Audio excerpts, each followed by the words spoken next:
Salve, salve pessoal, sejam todos muito bem-vindos a mais um vídeo aqui nesse canal. E sim, né, estamos voltando agora com as nossas aulas, agora nesse período vamos ter aí várias aulas, continuando aqui o nosso curso de farmácia hospitalar. E eu espero do fundo do coração que você não nos abandone, né, então fica aqui com a gente, não esquece de curtir, de compartilhar, de se inscrever aqui no canal caso você não seja inscrito. E olha só, uma coisa muito importante, você já se perguntou como é que o medicamento ele chega no paciente, por exemplo, no hospital? Será que é só a gente ir ali comprar? A gente chega lá, compra de todo jeito, de qualquer forma, e aí pronto, tá tudo certo. Será que é só assim? Ou existe toda uma sequência de eventos que precisam ser seguidas para que esse medicamento chegue até o paciente? Pois é, essa sequência existe e a gente chama isso de ciclo da assistência farmacêutica. Então, na aula de hoje, nós vamos conversar um pouquinho sobre o ciclo da assistência farmacêutica, lembrando que esse ciclo nós vamos abordar ele dentro do ambiente hospitalar. Então, ó, pega teu caderno, pega tua caneta, prepara teu ambiente de estudo e vem com a gente, porque essa aula tá muito bacana. Vamos lá? Vem aqui pro nosso quadro, nós vamos falar um pouquinho agora sobre o ciclo da assistência farmacêutica. Deixa eu ajeitar aqui minha câmera um pouquinho mais pra... Aí, muito bem. Então nós vamos conversar um pouquinho sobre o ciclo da assistência farmacêutica. O que é um ciclo, né? Pra você que não tá ligado, quando a gente fala ciclo, nós estamos falando de uma sequência de eventos, que normalmente são eventos estruturados, onde cada uma dessas etapas exerce de maneira muito peculiar, muito específica, uma atividade. E na assistência farmacêutica, isso não é diferente. Nós temos uma série de requisitos, uma série de passos que devem ser observados para que a gente possa, a partir desses passos, a partir dessa sequência de eventos, estabelecer o critério de utilização de medicamentos. Então, quando o medicamento ele chega no paciente, ele precisa passar por todo esse ciclo da assistência farmacêutica para garantir que aquele produto farmacêutico,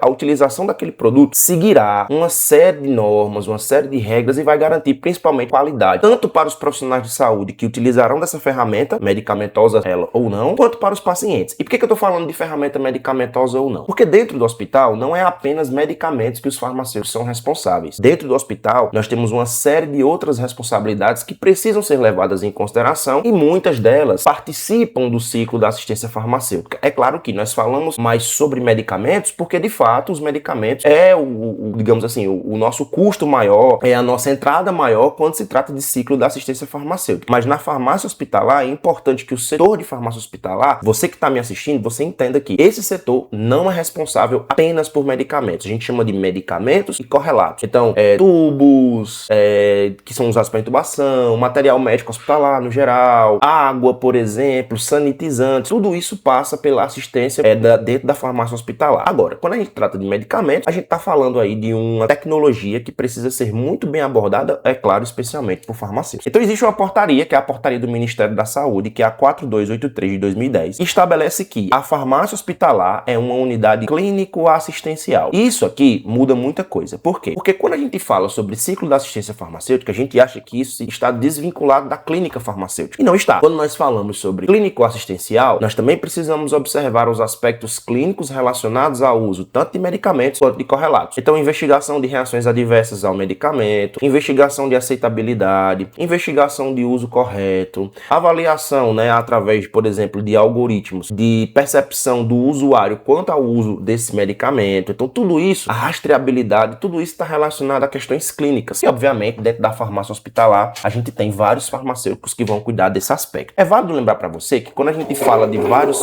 vários farmacêuticos cuidando desse aspecto, a gente precisa entender o seguinte: é por isso que dentro da farmácia hospitalar não existe um farmacêutico só. São vários profissionais farmacêuticos que precisam executar funções que estão inerentes à farmácia hospitalar. Então, essa unidade técnica e administrativa, ela tem que ser dirigida exclusivamente por farmacêutico, não pode ser por outro profissional, integrada funcionalmente às demais unidades do hospital. E aí, quando a gente fala de ciclo da assistência farmacêutica, a gente tem que lembrar que ciclo, como eu acabei de dizer, ele se retroalimenta. Então, ele tem um início, tem um meio e tem um fim. E o início disso tudo começa onde? Na programação de compra. Uma das coisas mais importantes que eu até comento com os meus alunos na disciplina de farmácia hospitalar é o seguinte: antes da gente falar sobre qualquer coisa na clínica, a gente tem que manter o abastecimento. Ora, se eu não tenho a minha ferramenta principal de tratamento, seja para a prevenção, seja para a cura completa, seja para o diagnóstico, que é o medicamento, eu tenho que, se eu não tenho ela, como é que eu vou fazer a parte clínica? Então, a primeira coisa que eu preciso fazer é exatamente planejar o meu abastecimento. E esse planejamento acontece na programação. Então, a programação é quando e o quanto comprar de cada item. Então, a gente inicia esse ciclo falando inicialmente sobre a programação. Depois que a gente estabelece uma programação que deve ser adaptada às necessidades do hospital, a gente vai para aquisição. E aí é um processo técnico-administrativo, onde a gente vai ver o abastecimento disso conforme a demanda. demanda. E aqui a gente precisa desvencilhar duas coisas. Nós estamos falando de um ambiente hospitalar, claro, certo? Se for um ambiente público, aí a gente tem diversos tipos de formas de aquisição. Pregão eletrônico, que é a mais comum, né? Demanda emergencial, né? Que a gente chama de suporte emergencial. Nós temos também, por exemplo,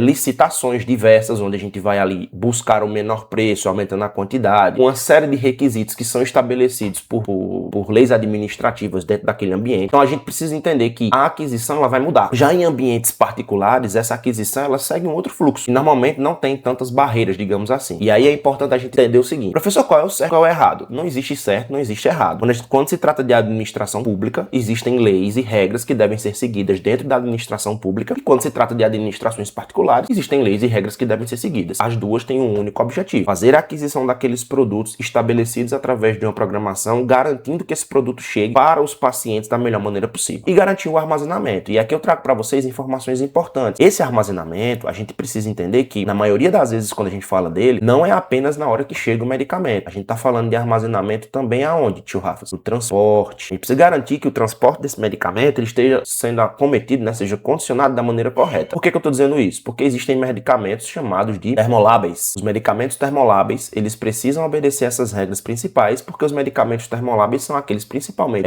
muito sensíveis a mudanças de temperatura, beleza? E aí, quando a gente fala de aprovisionamento de produtos, a gente precisa entender que o aprovisionamento de produtos correto, ele provê cuidado. Quando a gente fala de medicamentos, a gente precisa entender que essa cadeia de suprimentos, ou supply chain, ela exige que o farmacêutico ela tenha um trabalho integrado, seja de logística, seja de tecnologia da informação e, obviamente, da farmácia hospitalar. É importante lembrar que isso é uma atividade estratégica, até para a manutenção do funcionamento do hospital. Então, toda vez que a gente faz um aprovisionamento de produtos, a gente está provendo cuidado, que entra no que eu falei anteriormente. Não há como a gente trabalhar com clínica se o medicamento não chegar, correto? Então, a quantidade certa, o custo correto, a entrega correta, bons fornecedores, uma linha de programação onde todo o ambiente hospitalar consiga compreender quais são os prazos legais, quais são as etapas para a solicitação daqueles produtos, como é que esses produtos podem ser adquiridos de maneira mais eficiente. Então, tudo isso participa da nossa cadeia de gerenciamento de produtos. E essa cadeia de gerenciamento de produtos, ela é essencial para manter o provisionamento e o funcionamento da farmácia hospitalar, beleza? Bom, quais são as formas de aquisição? Como eu já falei para vocês, a gente precisa entender que essas formas de aquisição, elas têm duas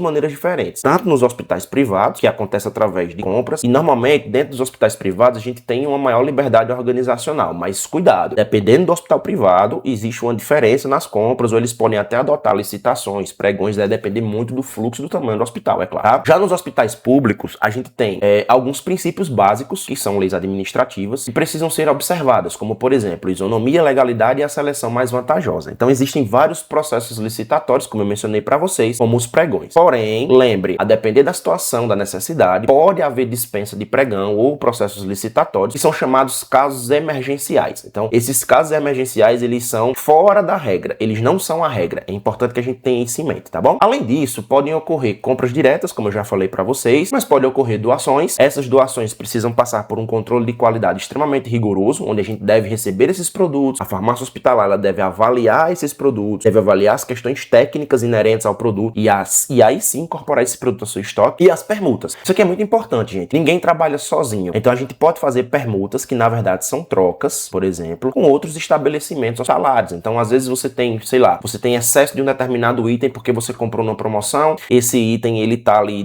dentro do seu estoque, mas ele não vai ser utilizado naquele período, você pode permutar com um item que você está precisando, que em outro hospital também está em excesso. Então pode haver esse processo de permuta. Para quê, professor? Para evitar o desabastecimento. Então o que a gente puder fazer para evitar o desabastecimento, a gente vai fazer de forma legal, obviamente, dentro dessas formas de aquisição. Só que toda vez que você vai adquirir um produto farmacêutico, você precisa entender o seguinte: quem vai fornecer esse produto precisa passar por uma série de especificações técnicas, que nós chamamos de qualificação de fornecedores. Este termo, qualificação de fornecedores, a gente fala muito deles na indústria farmacêutica também, mas é muito importante que a gente entenda que essa qualificação, ela não é apenas para quem está produzindo o medicamento, produzindo o produto farmacêutico, mas também para quem recebe. E aí o farmacêutico, ele tem essa característica de avaliar criteriosamente os requisitos técnicos para o uso daqueles medicamentos. Então algumas coisas a gente precisa observar, especialmente para medicamentos. Primeiro deles, nome de acordo com a DCB. O que é DCB? Denominação Comum Brasileira. Rafa, só existe a denominação comum brasileira? Não. Na ausência da DCB, você pode utilizar a DCI, a denominação comum internacional. Mas veja o que eu disse, na ausência de uma denominação comum brasileira, beleza? Observar a forma farmacêutica e a concentração. Isso aqui para nós é muito importante. Para você que não tá ligado, a forma farmacêutica, por exemplo,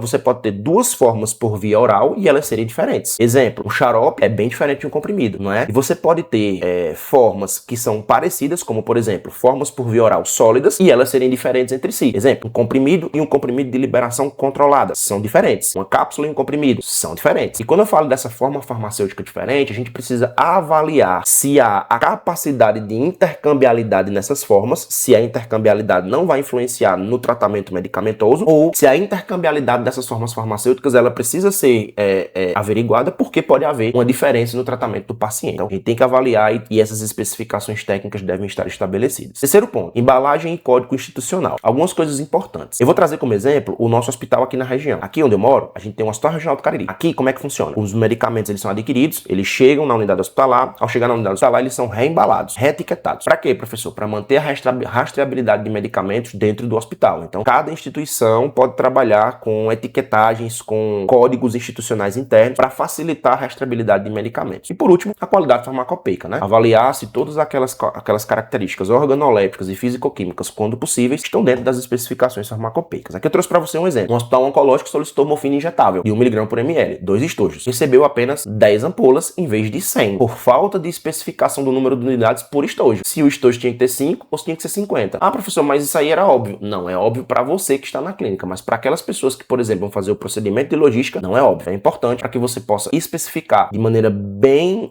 especificar de maneira específica quanto de produto você quer naquela condição, beleza? Bom, onde e como qualificar os fornecedores? Primeiro, qualidade e preço. A gente tem que ver se o produto tem qualidade comprovada e se tem preços competitivos. Isso aqui não significa ter sempre o menor preço. 2, localização. Preferencialmente por conta de agilidade logística. Isso não significa que obrigatoriamente, preferencialmente, tá? Prazo e estrutura, comprimento de prazo e capacidade técnica de atender as demandas. E por último, reputação. Ser idôneo, né? E ter solidez comprovada no mercado farmacêutico. Por isso que é muito difícil outros laboratórios entrarem, né? Dentro dessas licitações, porque eles precisam comprovar a qualidade, especialmente em compras hospitalares, que são compras muito grandes. Bom, quais são os indicadores de qualidade de fornecedores que a gente precisa obedecer? Primeiro, o que nós chamamos de taxas de não conformidade. Você recebeu o produto e você percebeu que na hora que você recebeu aquele produto tinha uma grande quantidade de ampolas quebradas. Então isso é uma não conformidade. Então você vai fazer uma porcentagem de não conformidade. Essa porcentagem de não conformidade, ela normalmente, no geral, ela estabelece no máximo 5%. Então o ideal é que essas não conformidades, tanto de transporte quanto de recebimento, elas sejam abaixo dos 5%. Pode acontecer de serem maiores. E aí, normalmente, o que é que eu recomendo? Devolve o produto, notifica o fornecedor, notifica o setor de logística para que justamente nessas condições aí a gente não tenha desvio de qualidade dentro da utilização desses medicamentos. E o outro é a taxa de atraso na entrega, né? Aí os produtos que são entregues fora do prazo dividido pelo total de produtos adquiridos vezes 100, que aí você consegue ter um indicador de porcentagem, especialmente se os prazos que foram acordados eles foram ou não cumpridos, tá bom? Isso para os hospitais, tá bom, gente? Lembrando que nós estamos falando de farmácia hospitalar, nós estamos no módulo de farmácia hospitalar. Fique ligado nisso, não esqueça. Bom, e aí dentro da farmácia hospitalar a gente tem o que nós chamamos de CAF. O que é a CAF, professor? Ah, professor, mas no meu município também tem CAF. Tem. É a Central de Abastecimento Farmacêutico. Ela é muito mais que um depósito, tá? Ali nós vamos fazer o que nós chamamos de boas práticas de armazenagem, porque a gente precisa garantir a qualidade e a proteção dos produtos que foram adquiridos. Então, venha comigo. A CAF, ela é estruturada em algumas partes. Uma área administrativa, né, onde você vai ter ali toda a parte de administração, de averiguação, de documentação, uma parte de recepção e expedição. Recepção para a gente receber as mercadorias que estão entrando, certo? E a expedição para a gente fazer a saída. E aqui é muito importante que você entenda que na farmácia hospitalar, na prática, você precisa observar tanto os medicamentos que são recebidos no ato da entrega, quanto aqueles que são expedidos, até para evitar,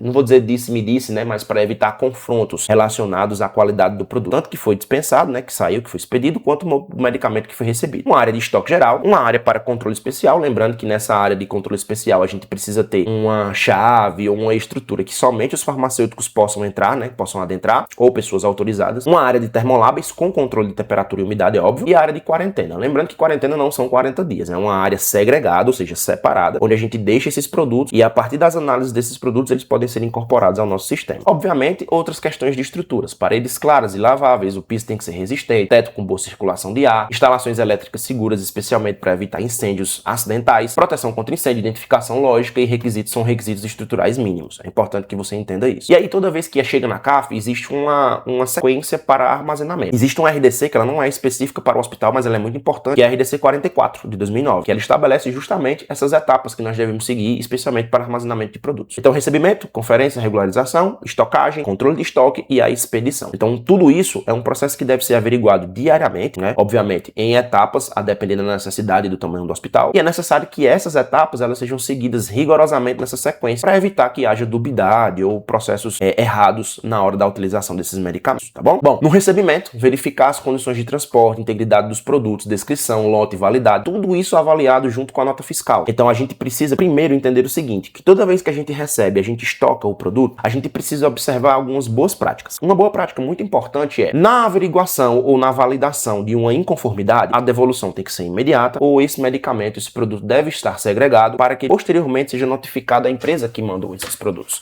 Seja ela um distribuidor, seja ela a indústria farmacêutica diretamente. Já nas boas práticas, a gente precisa entender que a organização do estoque, ela precisa ser de acesso rápido e lógico. Então, normalmente a gente faz por organização, por ordem alfabética. O sistema PVPS, o primeiro que vence é o primeiro que sai, ou o primeiro que entra é o primeiro que sai. Você pode escolher qualquer duas dessas nomenclaturas. Produtos devem ser afastados do chão, tetos e paredes, normalmente colocados sobre pallets, especialmente pallets que sejam de plástico. A legislação ela não especifica que sejam de plástico, mas a gente estabelece isso até para evitar umidade na madeira, né? Controle diário de temperatura, que tem que estar entre 15 e 30 graus, e a umidade abaixo de 70. E produtos pesados estão próximos às saídas para evitar trânsito desses produtos muito pesados dentro da caixa, beleza? O armazenamento especial para produtos termoláveis, câmaras ou geladeiras exclusivos entre 2 e 8 graus, a depender da necessidade e do termolável. E se for preciso congelamento, câmaras frias ou freezers entre menos 20 e menos 10. Lembrando que esses freezers e essas câmaras, né, ou geladeiras exclusivas, elas devem ser auditadas para que a gente possa estabelecer a quantidade correta, né, se ele está obedecendo ali todo o processo corretinho de característica do termolável. Os psicotrópicos, conforme a portaria 344/98, em áreas específicas, trancadas, acessíveis a apenas pessoas autorizadas pelo farmacêutico e o farmacêutico, e aqueles que são inflamáveis, armazenados separadamente. Oxigênio, por exemplo. Nitrogênio não, porque nitrogênio é um gás inerte, mas ele tem que ter instrumentos e estruturas de combate a incêndio e prevenção nesses casos de acidentes, tá bom? Bom, quais são as consequências, então, de um armazenamento inadequado? Primeiro, erros na programação e aquisição, é muito importante. Perdas de desvios, então deteriorização, quebra, vencimento, facilitação de desvios de produto dentro do ambiente hospitalar, distribuição defasada, isso gera